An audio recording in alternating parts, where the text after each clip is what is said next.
Bonjour à toutes et à tous, puisqu'il y a des messieurs parmi nous. Certains d'entre vous me connaissent, Carole Veillon, l'organisatrice. Un portefeuille a été oublié sur un stand. Si quelqu'un a retrouvé ce portefeuille, qu'il puisse venir le rendre au point, s'il vous plaît. C'est pas à nous. Donc je continuais, je suis l'organisatrice du salon et cette année nous avons un grand plaisir d'inaugurer un nouvel espace qui est le coin de la broderie. Ça devait s'appeler le coin des brodeuses, mais justement, Laurence nous a dit, mais il y a des messieurs qui font de la broderie et plein. Donc, on a fait non-genré, il s'appelle donc le coin de la broderie. Alors, nous avons conclu un magnifique accord avec Le Ver à Soie, qui est une société très ancienne française, et puisque la France est à l'honneur cette année, donc je laisserai Nathalie et Fatih vous parler de la société. Mais je voulais présenter surtout la marraine, donc là maintenant, qui est Laurence Dorlac, qui est journaliste, présentatrice sur France 2, dans l'émission Télématin, la rubrique beauté. Elle est écrivain aussi, elle a beaucoup de cordes à son arc et elle s'est découvert une passion pour la broderie. Donc elle va vous parler de son expérience. Donc c'est un grand plaisir aujourd'hui d'inaugurer ce nouvel espace. Vous allez pouvoir rencontrer des artistes, tirer l'aiguille, vous installer un moment, découvrir le monde fabuleux de la broderie avec des matériaux exceptionnels puisqu'ils sont de l'acier fait en soie et c'est français. Donc n'oubliez pas d'aller les voir au Ver à Soie juste après. Mais pour l'instant, je leur donne la parole. Donc je vous présente Laurence, la marraine. Merci Carole, merci beaucoup. Merci pour cette invitation, merci pour cette proposition. Merci à Fatih pour atelier196.com et à Nathalie pour au Ver à Soie d'avoir soufflé cette bonne idée. Parce que pour moi, c'est une vraiment bonne idée. Alors, la broderie à mon âge, de quoi s'agit-il ? Ce n'est pas une découverte récente. Ça fait, j'ai calculé en venant, ça fait 30 ans que je brode, en fait. À quoi ça sert la broderie quand on est journaliste ? Eh bien, ça sert à occuper les temps entre les reportages, les voyages. Et oui, dans un train, dans un avion, sur la plage aussi, parce que j'ai des enfants aussi, donc je vais ouvrir même le champ à l'activité familiale. Eh bien, la broderie, c'est quelque chose qui peut être extrêmement nomade. Et on peut vraiment avoir toujours dans un sac un tambour, parce que c'est quand même plus pratique quand on a un tambour, n'est-ce pas, qui permet de tendre son tissu, et puis un fil et une aiguille. Ça, c'est le côté pratique. Et puis, il y a surtout quelque chose à laquelle je ne m'attendais pas, et qui est devenu pour moi une addiction en une trentaine d'années, c'est que la broderie, ça mène toujours à des rencontres. C'est un monsieur, c'est une dame, c'est un jeune homme, une jeune fille, un enfant qui va venir s'approcher de mon ouvrage et me poser des questions. Ma grand-mère était une grande tricoteuse. Eh bien, je n'ai pas vu autant de rencontres. Désolée pour les tricoteuses. Voilà. Oui, c'est vrai, le tricot, on connaît, ça fait partie de l'inconscient collectif. La broderie, peut-être, à la fois oui et à la fois non. C'est-à-dire qu'on dit qu'on n'en parle pas souvent, mais en fait, il y a toujours eu dans les familles un moment où quelqu'un a brodé et toujours partout dans le monde. Ça m'a fait faire le tour d'un lac au Guatemala avec un dentiste qui voulait absolument me faire rencontrer sa femme qui brodait des oiseaux absolument extraordinaires sur des brais, des pantalons à rayures. C'était au lac Atitlan. Ça m'a fait rencontrer des lingères en Chine qui sont sortis de leurs endroits normalement privés pour venir me montrer leur propre broderie. Et en Chine, elles brodaient un bouquet de roses sous lequel il était écrit en français « Château de Versailles », mais avec un seul L. Bon, voilà. Donc ça m'a fait faire des rencontres absolument extraordinaires. Alors, j'ai commencé par quoi ? J'ai commencé par Bécassine. Et oui, j'ai des origines normandes. Madame de Grantaire et Loulotte ont été évidemment des personnages que j'ai découverts quand j'étais petite. Et j'ai eu un plaisir fou à commencer par un abécédaire et du point de croix. Et vous allez en trouver ici. C'est souvent, et vous me le confirmerez peut-être, mesdames, la première approche. Un petit peu trop la première, parce que vous allez voir que derrière, il y a d'autres approches qui pourraient être beaucoup plus faciles, en fait, parce que c'est pas si simple que ça d'être régulière dans le point de croix, de faire en sorte que les fils ne soient pas trop tirés, qu'on ait des petites, des grandes et des moyennes croix, alors qu'il faut que tout soit extrêmement stable et régulier, n'est-ce pas, Nathalie ? Donc j'ai commencé par le point de croix, et puis j'ai continué. Et puis un jour, j'ai découvert deux choses en même temps. Alors là, j'étais un peu écartelée. J'ai découvert quelqu'un qui est ici aujourd'hui. Ce sont toutes les propositions d'un chat dans l'aiguille. Alors là, j'avoue que là, il y avait un univers qui m'a assez interpellée. C'est de la broderie dite traditionnelle avec différents points, pas mal de points de bouclettes, de points d'araignée. Vous pouvez faire des fleurs, etc. Et puis en même temps, j'ai découvert les propositions, les fils d'Auvers à Soie. Et derrière Auvers à Soie, les propositions d'Atelier 196. Alors là, on est écartelé parce qu'on n'a que 2 bras, on a envie de tout faire en même temps. Et on se dit que voilà, il faut petit à petit rentrer dans cet univers.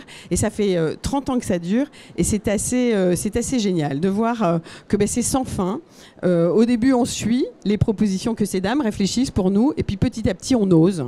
On ose soi-même essayer de rajouter un petit quelque chose sur un tissu de t-shirt, de chemise, sur un jean. Voilà, j'ai une fille maintenant qui est grandette, qui a 26 ans, et ça a été un de mes plus grands bonheurs il y a quelques temps de la voir venir se procurer elle-même aussi des fils et pourquoi pas des kits, et de commencer à dire...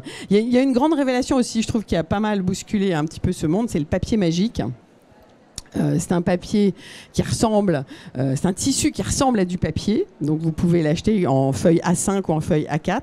Vous pouvez imprimer ou dessiner dessus un dessin. Vous allez ensuite décoller la fine partie de tissu qui ressemble à du papier. Vous allez coller ce dessin que vous avez découpé sur l'endroit où vous voulez broder. Et là, avec tout bon fil, n'est-ce pas, Auvers à Soie, on peut tout à fait broder en ayant complètement le dessin sous son aiguille. Et comment on va faire après? Une fois que tout est brodé, eh bien, ce papier va se dissoudre dans l'eau, il est hydrosoluble, et donc il suffit tout doucement, dans une toute petite bassine d'eau, on va pas coller le truc à la machine quand même, n'est-ce pas? On peut. Alors j'ai confirmation de Fatih, Atelier 187 et Nathalie, que ça peut passer en machine, donc on peut carrément mettre, si on veut, son chemisier direct en machine, l'hydrosoluble va disparaître et la broderie va rester. Donc vous voyez que c'est sans cesse, sans fin ce qu'il en est. Alors cette aventure de broderie, elle m'a mené même, il y a quelques mois, enfin il y a 1 an et demi, 2 ans, à faire une préparation qui a été assez importante pour moi. C'est celle du CAP de broderie d'art. Donc je suis très fière de pouvoir dire que maintenant j'ai mon diplôme de brodeuse d'art. Et là je me suis intéressée à un autre point que vous pouvez découvrir ici. Il y a... différentes propositions, je pense par exemple à la guilde de l'aiguille avec Ludivine, dont j'ai fait la connaissance à quelques pas là dans le stand. C'est le crochet de Lunéville. Donc Lunéville, on est en Lorraine, en France, on est à la fin du 19e siècle, et c'est un homme qui a contribué à inventer, on est à peu près à la même époque que la machine à coudre, c'est ça qui est assez rigolo, à inventer et à reprendre un crochet qui va pouvoir rentrer comme ça dans un tissu et aller chercher un fil sur lequel il y aura des paillettes. Et là, fin du 19e, vous voyez, ça va nous mener à toutes les années folles, toutes les robes floues, toutes les robes de la haute couture avant la crise de 29. Vous avez ces robes absolument merveilleuses qui sont ornées de perles et de paillettes. Ben, c'est ça aussi, le crochet de Lunéville. Et vous en avez ici aussi des exemples. Et quand vous préparez le CAP de broderie d'art, vous devez apprendre à savoir faire, être apte à faire 64 points, un peu plus d'une trentaine de points à l'aiguille et un petit peu moins d'une trentaine de points au crochet de Lunéville, puisque vous avez bien sûr différentes variations. Alors tout ça, ça parle de fil. Pour le crochet de Lunéville, c'est un fil de lin glacé, c'est un fil à gants. Pour la broderie à l'aiguille, alors là, il y a toutes sortes de fils, mais il ne faut pas oublier qu'il y a aussi le ruban. Et vous allez aussi ici découvrir d'autres techniques qui sont formidables, n'est-ce pas? Vous me dites si je dis, non, voilà, tout va bien pour l'instant. Vous pouvez faire des fleurs, vous pouvez faire des... Ce qui est formidable avec le ruban, c'est qu'on peut faire des toutes petites choses et tout de suite, ça fait un effet. C'est ça qui est génial, parce qu'avec un ruban, la manière dont il va être plié, la manière dont il va être posé sur les tissus, hop, vous voyez les feuilles, hop, vous voyez la fleur se monter, puis vous pouvez même agrémenter l'intérieur de cette fleur par un petit point de nœud, un petit point de broderie classique à l'aiguille. Donc vous voyez que les techniques se croisent. Voilà. Alors, le coin de la broderie. Pourquoi c'est nouveau? Parce que vous le savez, si j'ai bien compris, mais pour l'amour du fil, qui est un vrai succès depuis quelques années, quand même assez dédié au kilt, mais j'ai pu voir dans le tram en venant des femmes qui arboraient des sacs qui relevaient du patchwork de la kilt manie, mais qui étaient surbroder par-dessus, parce que évidemment, toutes les techniques peuvent, je l'ai déjà dit, mais se croiser et se rencontrer. Donc c'était un mariage presque logique qui enfin peut arriver grâce à la complicité de mes deux acolytes sur cette scène-là. Alors je voudrais quand même vous les situer parce que vous ne savez pas, mais là, enfin, j'espère que vous en rendez compte, mais vous avez vraiment un exemple de l'entreprise du patrimoine vivant. 200 ans d'existence nous contemplent, comme dirait Napoléon. Auvers à Soi, c'est un lieu qui se situe dans Paris. Vous pouvez le visiter, vous montez à l'étage de la rue de Réaumur. Vous êtes en plein cœur du second arrondissement, d'un cœur où battaient énormément d'entreprises autour de l'artisanat et du textile. Et là, vous allez découvrir l'antre de Nathalie et de sa famille, dans lequel il y a de manière extrêmement bien rangée énormément de fils. Et je vous enjoins à aller voir le coin de la broderie, là, ici, sur le salon L'Amour du fil, parce que Nathalie et Fatih se sont attachées à nous montrer exactement ce qu'il en était. Vous avez des photos de ce qui se passe pour fabriquer le fil, donc des très très belles photos où on voit les bobines se monter. Et puis je vous enjoins à aller voir dans le coin de la broderie, vous avez l'atelier où là, on va vous en parler, il y a quelques brodeuses qui vont venir faire des exercices. Vous avez on dit des clipboards, donc des panneaux qui vont vous présenter vraiment tous les différents fils. Et là, vous allez pouvoir vraiment vous y retrouver. Et puis des petits clipboards qui présentent des exercices, des ouvrages qui ont été faits et les fils qui peuvent aller avec. Donc vous avez vraiment de manière très didactique, si vous ne vous y connaissez pas complètement, si vous étiez plutôt patchwork et kilt mania, ben là vous pouvez faire une entrée vraiment en matière très didactique, très finement faite. Alors Nathalie, tu as un micro, donc oui. Voilà, on va parler quand même. Je vais arrêter de faire ma journaliste de télévision. Non, vas-y. Il faut se rendre compte que d'abord, on voit dans cette proposition de fil que ça va de l'aiguille du monde de la broderie à un autre monde qu'est la pêche. Oui. Ouais. Nous, alors, donc je suis donc la 5e génération de l'entreprise familiale. Je travaille avec mon frère aîné et maintenant on a la 6e génération qui est arrivée avec mon neveu. Et on fabrique du fil de soie depuis 203 ans. Et on n'est jamais sorti de ce périmètre-là, ce qui nous a permis de survivre en fait. Parce que les entreprises qui faisaient du fil de soie à la même époque que nous, ils sont passés sur le synthétique et en fait la plupart ils ont disparu. Donc nous on est vraiment restés dans cette niche. On développe tout type de fil, effectivement, donc de la broderie, couture, bijouterie et maintenant aussi pêche. La pêche à la mouche. C'est les pêcheurs à la mouche utilisent beaucoup le fil de soie pour monter les mouches et pour les lignes de pêche aussi. Voilà, ça c'est plus anecdotique, mais mon frère il tient beaucoup. Oui, donc je lui fais une petite dédicace aujourd'hui. Voilà. D'accord, mais donc, moi ce que j'ai vu chez vous, c'est qu'on peut se faire des petits pendants d'oreilles, voilà, avec des comme mouches. on monte une mouche, voilà, exactement. Et ça donne quelque chose d'assez chatoyant. Et c'est des artistes, hein. Franchement, c'est des artistes. C'est un mélange de fils et de plumes d'oiseaux. Exactement. Donc ça peut donner une petite boucle d'oreille, notamment pour oreilles percées, qui est assez marrant. Voilà, on a des broches aussi. C'est mais vraiment magnifique. Ici, ce qui vous rassemble, alors c'est beaucoup de fils. C'est beaucoup de fils, beaucoup d'amour de la broderie. Quand même, parce que depuis qu'on se connaît avec Fatih, on a développé justement ce partenariat avec elle pour faire utiliser le fil de soie dans tous ses états et ne pas avoir peur de broder ses vêtements en fil de soie ou en fil métallisé de la marque Auvers à Soi. Ça passe à la machine, il n'y a pas de problème. Voilà.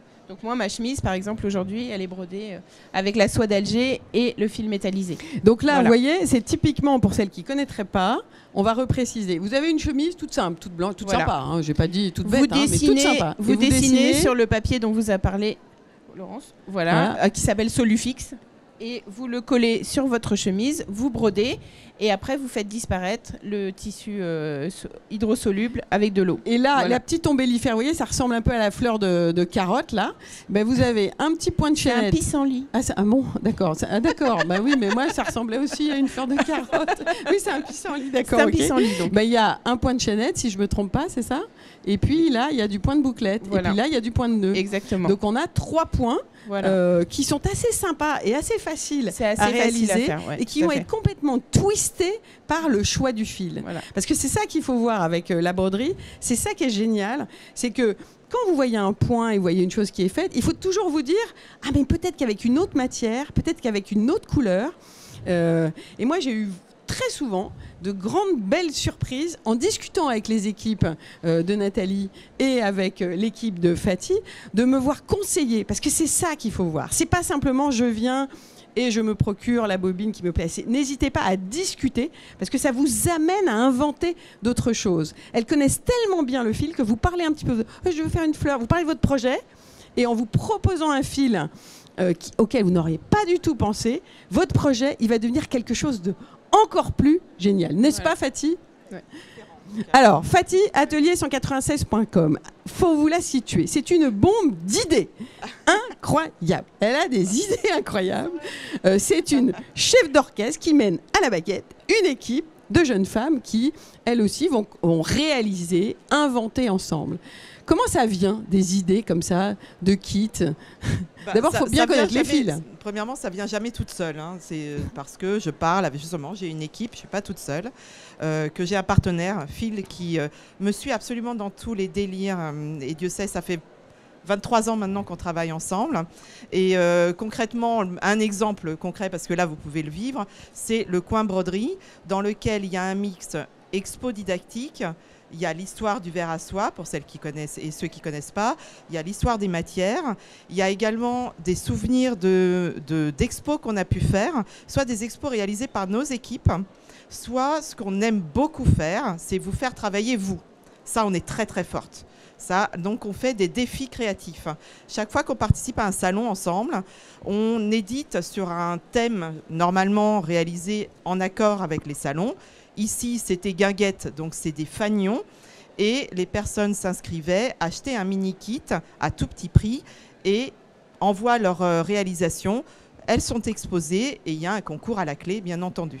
Et ici, donc, sur le coin broderie, vous avez donc toutes ces expos. Vous avez l'expo fanion. Je vous conseille d'aller voir. Il y a environ 100 personnes qui ont envoyé des fanions. Elles avaient toutes les mêmes fils et les mêmes toiles et les mêmes indications. Vous allez voir, c'est assez bluffant. Et à côté, vous avez une autre expo, c'est des pétales de marguerite. Ça date d'il y a 2 ans. 2 ans. Ouais. Même chose, même format, même couleur et une pléthore, aussi une 150 différentes interprétations. Et il y a également, ce qui nous tient énormément à cœur, c'est des animations. Elles sont toutes gratuites. On a fait venir des gens, des artistes, de tout âge et de tout horizon pour vous faire découvrir des broderies un peu différentes.